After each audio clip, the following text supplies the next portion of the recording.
हम पब्लिक के लिए रह रहे हैं, पब्लिक को सेवा चाहिए, सुविधा चाहिए, आप पब्लिक को सेवा और सुविधा दीजिए। हम लोगों ने 96 लाख मोटा 1 करोड़ रुपया दिया से 1.5 साल पहले। कैसे मिले? फर्स्ट एड करने के लिए डॉक्टर तैयार नहीं रहता है। कोई आप आए, अगर आपका मैला कुचला बदन है तो आपको जल्दी से फर्स्ट एड नहीं कर रहा है। चीज है कि बाद मगरब ही तमाम तरह रजिस्ट्रियाँ की जाती है, लोगों की एक बड़ी हुजूम होती है और जो लोग यहाँ से टेरागाज जाते हैं, मान लीजिए बहुत दूर जाते बच्चे होते हैं छोटे छोटे, तो एक जो माहौल है, आप और वहाँ जाएंगे किसी रोज, तो जैसा कि किसी हम कोतवाली में बैठे हुए हैं। मैंने एक जो सिस्टम होना चाहिए, अगर रजिस्ट्रार चाहे तो लोगों को एक टाइम दे दे, जैसे कल का टाइम दे दे, उसका कल का टाइम ना देगा, उसको परसों का टाइम दे दे, तो एक जो गैदरेशन फैलाया जा रहा है। और बात है तो ये यहाँ तक भी आई, हालांकि सबूत नहीं मेरे पास कि बिना पैसे के जो स्थल निरीक्षण होता है वो भी नहीं होता। प्रभारी क्यों नहीं हटा यहाँ से अब तक? जब इतना कंप्लेन हुआ, मान लिया वो सही है, कंप्लेन हो रहा है, तो क्यों नहीं जांच हो रहा है? क्यों नहीं? अभी है ना आप यहाँ पे, चलिए मेरे साथ, क्या प्रभारी है आप, चलिए। किसी के बात को मानने की जरूरत नहीं है। आप फोन लगाइए, अभी ऑन रिकॉर्ड अभी फोन लगाते हैं, ये मोबाइल से लगाइए फोन। वार्ड नंबर 8 में एक वाटर ये बनाया गया था, जिसको मैंने, जो उसमें नाला है उसे रोकने के लिए, और बनने के 2-3 माह बाद ही वो, जो उसकी किसी ने वहां से मुझे तस्वीर भेजी, वो गिर गया। शायद आपने विधायक जी का इंटरव्यू लिया था इस मुद्दे पर, मैंने देखा था। लेकिन रात तक तो रजिस्ट्री होती है, क्यों हो रही है रात को? और लोग परेशान हो रहे हैं। कुछ लोगों का कहना है कि वो रिक्वेस्ट कर रहा है कि मेरा जितना रात हो उतना रात तक हमको कर दिया जाए, लेकिन आज मेरा हो जाना चाहिए। जैसे कि अब नंबरिंग कर दिया गया है कि नंबर पर रजिस्ट्री होगा, जिसको आप ऐसे नहीं तबादला होगा। ये एमएलए का पावर है, एक एमपी का पावर है। आप लिख के तो दीजिए, क्यों नहीं हो रहा? नहीं हो रहा तो कार्रवाई क्यों नहीं कर रहा है? आप निरीक्षण कीजिए, अगर औचक निरीक्षण जिसको बोलते हैं, क्यों नहीं है? उसका ड्यूटी है, ड्यूटी के वक्त वहां लिख के दीजिए कि ये यहाँ पे फलाना फलाना डॉक्टर अभी ऑन ड्यूटी है, और जो ऑन ड्यूटी है वो केबिन में रहे। मौजूदा विधायक का भी मैंने इंटरव्यू किया था जब बड़ा हादसा हुआ था, तो जिस तरह से आप हॉस्पिटल की कुव्यवस्था का बखान कर रहे हैं, उन्होंने सुव्यवस्था का बखान किया था। तो हम किन की बातों को सही माने, चेयरमैन साहब का या विधायक जी का? किसी का स्कूल में से पढ़ाई हो जाए तो प्राइवेट स्कूल बंद हो जाएगा, है कि नहीं है? जब सरकारी हॉस्पिटल में सुविधा हो जाएगा, क्यों जाएगा प्राइवेट में लोग पैसा खर्च करने के लिए? सलाम आदाब, मैं रमीज रेजा, आप देख रहे हैं दी गगन टॉप। हमारे साथ किशनगंज जिले के बहादुरगंज नगर पंचायत के चेयरमैन प्रतिनिधि जनाब वसीकुर रहमान साहब हैं। बहुत सारे सवालात हैं जिन पर हम बातचीत करेंगे। हम चाहेंगे आप वीडियो में अंत तक बने रहें। और सबसे पहले आपका बेहद शुक्रिया कि आपने अपना कीमती समय हमें दिया। बहुत बहुत शुक्रिया आपका कि आपने जहमत की कि यहाँ पर आकर के हमसे कुछ सवालात पूछने की और लोगों की समस्याओं को हल करने की ये सोच जो आपने की, ये आपके लिए बहुत ही अच्छी पहल है आपकी। 2024 आज लास्ट दिन है, मैं चाहूँगा नए साल की शुरुआत होने वाला है, इसको लेकर ही क्या कहना चाहेंगे? पहले मैं तो सबसे पहले सभी जिले वासियों और नगर वासियों और पूरे देशवासियों को नया साल का मुबारक पेश कर रहा हूँ कि आपको नया साल मुबारक हो और आपके पूरे परिवार को सारी खुशियाँ दे अल्लाह, कि आप पूरा साल हंसी खुशी गुजारे। और मैं भी दुआ का तलबगार हूँ आपसे। अली हुसैन चौक जाम मुक्त होगा, ये बड़ा चुनावी मुद्दा था आपका, और बड़ी कामयाबी भी है। बड़ी बड़ी गाड़ियों को जो बैरिकेड लगा करके तमाम तर चीज, और मैंने जो देखा भी 1-2 दिन से, जाम की जो स्थिति है उससे लगभग बहुत ज्यादा जो है निजात मिल चुका है। क्या कहना चाहेंगे इसको लेकर? इसके लिए तो चुनाव में जब मैं आया था कि जाम का समस्या से पूरा नगर परेशान था बहादुरगंज, और लोग बोल रहा था कि जाम मुक्त होना चाहिए। मैंने भी वादा किया था कि जाम मुक्त बहादुरगंज को, झांसी चौक को खास करके जाम मुक्त करूंगा। इसके लिए आते ही पिछले 3 महीना बाद ही, मतलब आज से 1.5 साल पहले, सामूहिक एक चिट्ठी ईओ और बीडीओ और सीओ और थाना प्रभारी के द्वारा एसडीओ साहब और परिवहन विभाग को दिया गया था, जिसको अप्रूवल होने में काफ़ी लेट लग गई। 1.5 साल बाद अप्रूवल मिला। तो खैर जो भी हुआ, अल्लाह का करम है कि हो गया। और उसमें अब है कि बड़ी वाहन में जैसे कि ट्रैक्टर, ट्रक जो माल लेके जा रहा है, उसको वहाँ उस रोड में वर्जित रहेगा। उसमें है कि एलआरपी से आपको 84 जो मदरसा है वहाँ तक वर्जित है। इसके लिए परिवर्तन मार्ग जो दर्शाया गया है, टेरागाज वालों के लिए माधव दिघी होता हुआ, बीरपुर चौक होता हुआ कॉलेज चौक, उसके बाद टेरागाज, ये उसके बाद अब जो दिघल बैंक जाएंगे तो दिन को इधर से आप 84 होता हुआ यानी बागीपत होता हुआ तब आप दिघल बैंक जा सकते हैं। ये परिवर्तित मार्ग दिया गया था। लेकिन कुछ लोकल लोगों को काफ़ी परेशानी हो रही थी। जो हमारे बिजनेसमैन भाई हैं उनको परेशानी हो रही थी। उसको देखते हुए हम लोगों ने 8 बजकर सुबह से लेके 8 बजे शाम तक हम लोगों ने नो एंट्री रखा, और बाकी जो टाइम है 8 बजे रात से सुबह 8 बजे तक इसको ओपन रखा जाएगा। और सुबह 8 बजे से लेके शाम को 8 बजे तक अगर कोई एंट्री मार होता है कोई भी गाड़ी, तो उस पर फाइन किया जाएगा, जुर्माना लगेगा।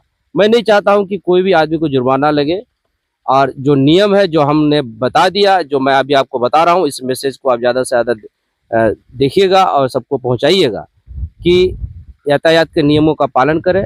जो नो एंट्री का नियम है उसको आप पालन करें, और नो एंट्री के वक्त आप ना घुसें।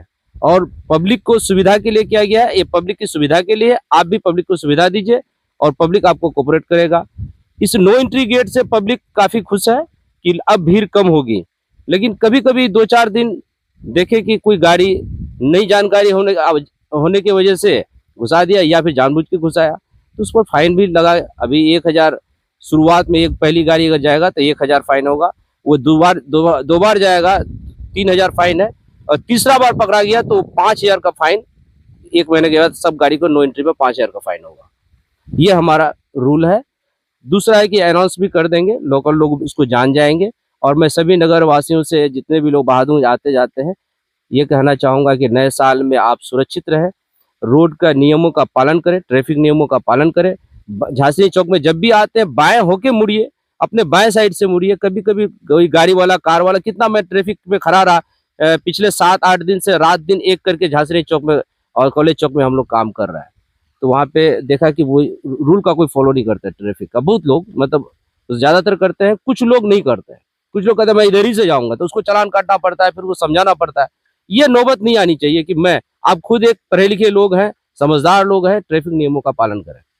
आएंगे नगर के सवालों पे भी। कल हमने बहादुरगंज अस्पताल के प्रभारी महोदया रिजवाना तबस्सुम से जो बातचीत की उसे आपने देखा ही होगा। उसमें एक बात आई कि जनरेटर जो रास्ता वाला मामला है उसको लेकर उन्होंने जो आधी रात को बाउंड्री तोड़ दिया गया था, उनका कहना था कि जब हमने इसको लेकर क्वेश्चन किया तभी से नाराजगी जो है बढ़ती चली गई, तो वो बढ़ती चली गई। ये सरासर गलत है। आप अभी भी देखिए, पूर्व के साथ जहाँ गेट है वहाँ जनरेटर अभी भी रखा हुआ, अभी जाइएगा अभी पाइएगा।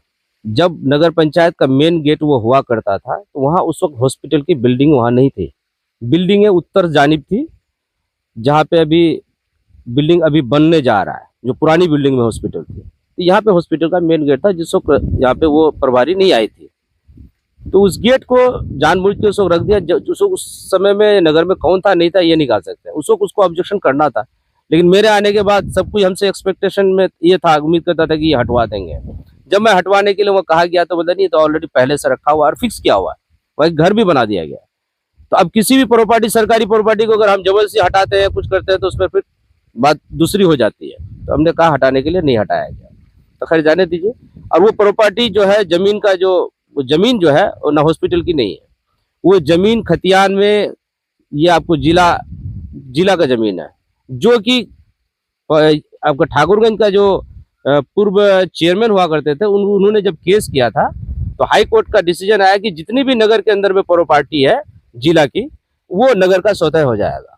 तो अब हमारी प्रॉपर्टी हो गई, तो हमारी प्रॉपर्टी जो अभी पार्क है उसका गेट मेन बंद हो गया। तो मैं वह कि जब वो गेट बंद हो गया तो जाने दो उसको, और कुछ नहीं करना। उसके साइड में उसका अल्टरनेट, मतलब उसका दूसरा जो विकल्प था, हम लोगों ने वो दीवार तोड़ के रोड बनाना चाहा, उसके उस गेट से लगभग 150 या 200 फीट दूरी पे, जो कि हमारा ये हॉस्पिटल वाला जो चौक है, जो गुनाधार का पुल वाला जो रोड है, उसके जस्ट सामने पड़ता, ट्रांसफार्मर के पास। उसको भी वो लोग बनाने में अड़चने नहीं बल्कि जबरदस्त विरोध किया, यहाँ तक पुलिस प्रशासन को बुला लिया गया। तो ये क्या कहा जाए, आप एक गेट को रोक करके जनरेटर रख देते हैं, दूसरा जो मार्ग, जो दीवार, जो मेरा खुद पार्क है, मैंने तोड़ करके उसको रोड बनाना चाहा, उसको भी आपने रोक दिया। तो ये एक पब्लिक हित के लिए काम नहीं कर रहा है, एक अपना ईगो पर काम कर रहा है। और ईगो उसको होना चाहिए जो अच्छा काम करता है, उसको वो ईगो सही है। आप यहाँ पे प्रेजेंट नहीं रहते हैं, ये तो सरासर वो बोली कि हम रहते हैं, ऐसा है, लोकेशन है, ये सरासर गलत है। वो मान लेते हैं कि हो सकता है कि वो सीमांचल गांधी कहे जाने वाले हमारे तस्लीमुद्दीन की नतनी हो सकती है, हमको तो नहीं लगता कि उसकी अपनी नतनी है, लेकिन वो नाम ले रहा है, क्या ले नहीं जानते, खैर किसी का भी हो। अच्छा काम करने वाले को सराहाया जाएगा, जो गलत काम करेगा उसको कभी पब्लिक स्वीकार नहीं करेगा। यहाँ तक कि फिरौन के घर में मूसा पैदा हो सकता है तो मूसा के घर में फिरौन भी पैदा हो सकता है। यही कहानी है कि आप तस्लीमुद्दीन का नाम को बदनाम मत कीजिए। आप अपना जो सेवा के लिए आपने डॉक्टरी करने के लिए परवारी यहाँ आई हुई है, सेवा दीजिए। आप अपना प्राइवेट क्लिनिक जितना खोलना है खोलिए। ड्यूटी टाइम के बाद आप अपना ड्यूटी लिस्ट आएंगे कि आप कब रहते हैं। जब वो गेट का मामला हुआ था तभी गया था, तभी मुलाकात हुई थी। उसके बाद कितना हादसा हुआ, उस दिन भी हादसा, उस दिन भी नहीं थी, मतलब लीव में था। क्या था, हर दिन वो लीव में रहती है। और जब प्रभारी ही हॉस्पिटल का नहीं रहे तो डॉक्टर क्या काम करेगा, स्टाफ क्या काम करेगा। जब जिस घर का गार्जियन नहीं है वो घर का कोई मतलब ही नहीं होता, घर सही से चलेगा। हालांकि ऑन कैमरा तो नहीं, लेकिन ऑफ कैमरा अस्पताल के प्रबंधकों से एक बात निकलकर सामने आई कि अस्पताल के ही बगल में कुछ लोगों ने झुग्गियां बना लिया है, गेट के बगल में ही। तो वो जो है आपके नगर में कोई काम करने शायद, तो ऐसा कह रहे थे वो लोग। हालांकि ये बात ऑन रिकॉर्ड नहीं है कि कहीं ना कहीं नगर का उस पर जो है मनोबल है कि आप रहिए, खाली मत कीजिए, अतिक्रमण बना के रहिए, हम लोग आपके साथ है। इसमें क्या नहीं, ऐसा नहीं है। कोई है तो ऑलरेडी बहुत पहले से हमने बोला ना, जब आप खुद ही जनरेटर लगा के अतिक्रमण कर सकते हैं। वो तो रह रहा है बेचारा, गरीब आदमी है, जो भी है। आप लिख करके दीजिए ना कि यह अतिक्रमण में है, आपकी जमीन है। आप बोलिए कि हॉस्पिटल की जमीन में कोई अतिक्रमण कर रहा, हमको लिख के नगर में दीजिए, तब देखिए खाली होता है कि नहीं होता है। आप तो कभी हमारे मीटिंग में नहीं आए, क्योंकि हम लोग नगर में जो मासिक जो बैठक होता है हमारा, उसमें आप बोर्ड की मीटिंग में कभी नहीं पहुंचे, कभी नहीं, ना अपना रिप्रेजेंटेटिव भेजे। देख लीजिएगा, आप ऑन रिकॉर्ड बता रहे हैं कि नहीं पहुंचा। दूसरा है कि हॉस्पिटल में सुविधाओं का जो बोल रहे हैं कि पानी, सफाई, ठीक है, वो तो कितना है नहीं है, आप अभी भी जाके देख सकते हैं, हम लोग भी जाते रहते हैं।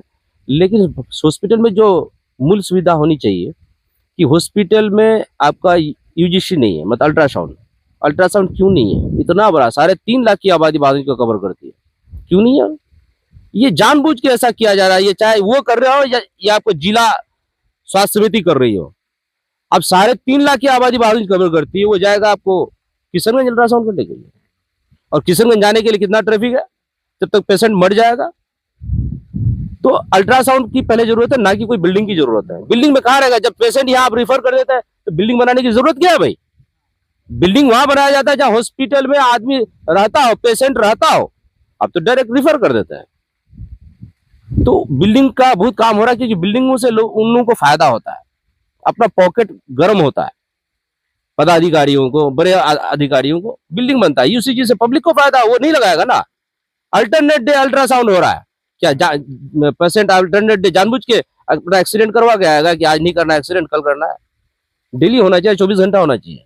3.5 लाख की आबादी में हफ्ते में सिर्फ शुक्रवार और बुधवार को शायद 3 दिन ही जो अल्ट्रासाउंड हो रहा है। रोज हो, इस लड़ाई को लड़ने के लिए क्या करना पड़ेगा, और इसकी जो नहीं हो रहा है इसके लिए जिम्मेदार कौन है? प्रभारी या फिर जो जिला टीम है या फिर हमारे लोकल प्रतिनिधि? ये बहुत शर्म की बात है कि इसके लिए भी अगर मुझे लड़नी पड़े एक्सरे मशीन चलवाने के लिए, तो समझिए ये स्वास्थ्य विभाग के प्रभारी और पूरे विभाग और पूरा जिला प्रशासन को चुल्लू भर पानी में डूब के मर जाना चाहिए। एक अल्ट्रासाउंड के लिए मुझे लड़ना पड़ेगा। आपका पहला प्राथमिकता होना चाहिए कि वहां पे लोगों को इलाज मिले। कैसे मिले? फर्स्ट एड करने के लिए डॉक्टर तैयार नहीं रहता है। कोई आप आए, अगर आपका मैला कुचला बदन है तो आपको जल्दी से फर्स्ट एड नहीं करता है यहाँ पे डॉक्टर। फर्स्ट एड पहली प्राथमिकता है। आप उसको छूना पसंद नहीं करते, नब्ज को नहीं पकड़ते जल्दी से। आप ऐसा बोला गया, हम फोन करेंगे तो एम्बुलेंस जाएगा, हम फोन करेंगे तो डॉक्टर पेशेंट को देखेगा। क्यों? आम आदमी के लिए सुविधा नहीं है? आम आदमी के लिए ना खोला गया, ना चेयरमैन साहब के लिए खोला गया है हॉस्पिटल। चेयरमैन साहब चला जाएगा सिल्लीगुड़ी, कहीं भी चला जाएगा, कोई बड़ी बात नहीं। पब्लिक के लिए है, पब्लिक को आप सेवा दीजिए, अपने आप आपका नाम होगा। आप बोला यहाँ पे सबको दुश्मनी, आपकी जाति दुश्मनी है हमसे क्या? कि आप हमारा कोई प्रॉपर्टी को हड़प लिए, हम जाति दुश्मनी है? हम पब्लिक के लिए रह रहे हैं, पब्लिक को सेवा चाहिए, सुविधा चाहिए। आप पब्लिक को सेवा और सुविधा दीजिए। हम लोगों ने 96 लाख मोटा 1 करोड़ रुपया दिया से 1.5 साल पहले जिला स्वास्थ्य विभाग कमेटी को। क्यों नहीं आप एम्बुलेंस खरीद के दिए साहब? क्या जिला प्रशासन क्या कर रही है? सीएस क्या कर रहा है? क्यों नहीं अब तक दिया? इतना लीजिए, क्यों? पैसा जब है बराबर क्यों नहीं दे रहा है? क्योंकि आप सुविधा दीजिएगा, सुविधा सरकारी हॉस्पिटल में मिलेगा तो प्राइवेट हॉस्पिटल बंद हो जाएगा। प्राइवेट हॉस्पिटल से उन लोगों को कमीशन मिलता है या कुछ भी मिलता है, क्यों नहीं कर रहे आप? हम तो यहाँ पर आज सरकारी स्कूल में से पढ़ाई हो जाए तो प्राइवेट स्कूल बंद हो जाएगा, है कि नहीं है? जब सरकारी हॉस्पिटल में सुविधा हो जाएगा, क्यों जाएगा प्राइवेट में लोग पैसा खर्च करने के लिए? लोकतांत्रिक देश में जो हमारे प्रतिनिधि होते हैं, जो कि एक हम अप्रत्यक्ष रूप से एक लोकतांत्रिक देश में रहते हैं, और उसमें ये होता है कि 10-20 हज़ार लोगों के लिए हम किसी एक को चुन लेते हैं। उनकी आवाज़ जनता की आवाज़ होती है। तो मौजूदा विधायक का भी मैंने इंटरव्यू किया था जब बड़ा हादसा हुआ था, तो जिस तरह से आप हॉस्पिटल की कुव्यवस्था का बखान कर रहे हैं, उन्होंने सुव्यवस्था का बखान किया था। तो हम किन की बातों को सही माने, चेयरमैन साहब का या विधायक जी का? किसी का बात को मत मानिए। आप जाइए स्थल निरीक्षण कीजिए कि मैं जो बोल रहा हूँ अल्टरनेट अल्ट्रासाउंड हो रहा था, फिर अल्ट्रासाउंड एक्सरे होता है। एक्सरे का फिर टेक्नीशियन नहीं रहता है 6 बजे, 5 बजे के बाद, 4 बजे के बाद। मतलब टाइम देके ऑफिस देख के होता है। 4 बजे के बाद नहीं होगा, 10 बजे से पहले नहीं होगा। मतलब इस बजे एक ऑफिस टाइम नहीं होता है। पब्लिक जो बीमार होता है, जो भी आदमी का एक्सीडेंट हुआ, क्या वो टाइम देख के आएगा? हमको 24 घंटा सुविधा चाहिए, क्यों नहीं हो रहा है? आप बोलेगे परवारी के बारे में, परवारी क्यों नहीं हटा यहाँ से अब तक? जब इतना कंप्लेन हुआ, मान लिया वो सही है, कंप्लेन हो रहा है, तो क्यों नहीं जांच हो रहा है? क्यों नहीं? अभी है ना आप यहाँ पे, चलिए मेरे साथ, क्या परवारी है आप, चलिए। किसी के बात को मानने की जरूरत नहीं है। आप फोन लगाइए, अभी ऑन रिकॉर्ड अभी फोन लगाते हैं, ये मोबाइल से को लगाइए फोन, अगर फोन उठा लिया तो हम कम से कम रिकॉर्ड दिखाएंगे, 10 बार कॉल किया, 1 बार कॉल नहीं उठाया गया है।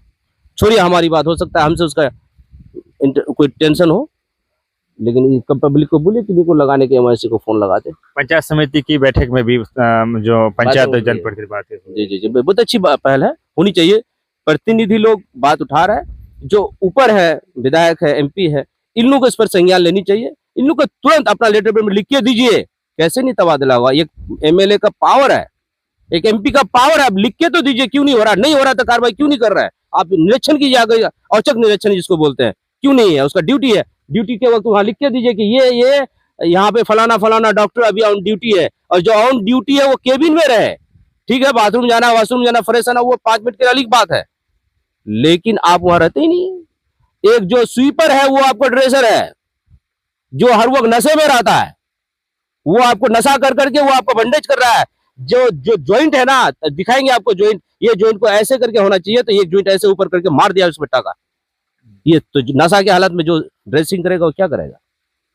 स्वीपर है वो ड्रेसिंग करता है। आप रात को जाइए 12 बजे, आपको दिख जाएगा। एक सवाल रजिस्टर ऑफिस से था, मुझे नहीं पता कि वो नगर के अधीन आता है या नहीं, लेकिन आप लोग यहाँ के प्रतिनिधि के साथ साथ एक रहबर भी है, चाहे जीते हुए हैं या जब अगर जीते हुए नहीं थे तब भी।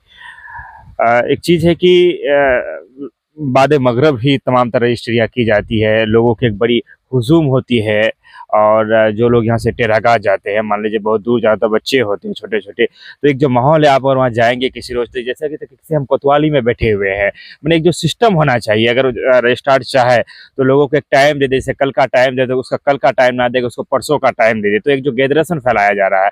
और बातें तो ये यहाँ तक भी आई, हालांकि सबूत नहीं मेरे पास कि बिना पैसे के जो स्थल निरीक्षण होता है वो भी नहीं होता है। इस पर शायद आपने विधायक जी का इंटरव्यू लिया था, इस मुद्दे पर मैंने देखा था, लेकिन रात तक तो रजिस्ट्री होती है, क्यों हो रही है रात को? और लोग परेशान हो रहे हैं। कुछ लोगों का कहना है कि वो रिक्वेस्ट कर रहा है कि मेरा जितना रात हो उतना रात तक हमको कर दिया जाए, लेकिन आज मेरा हो जाना चाहिए।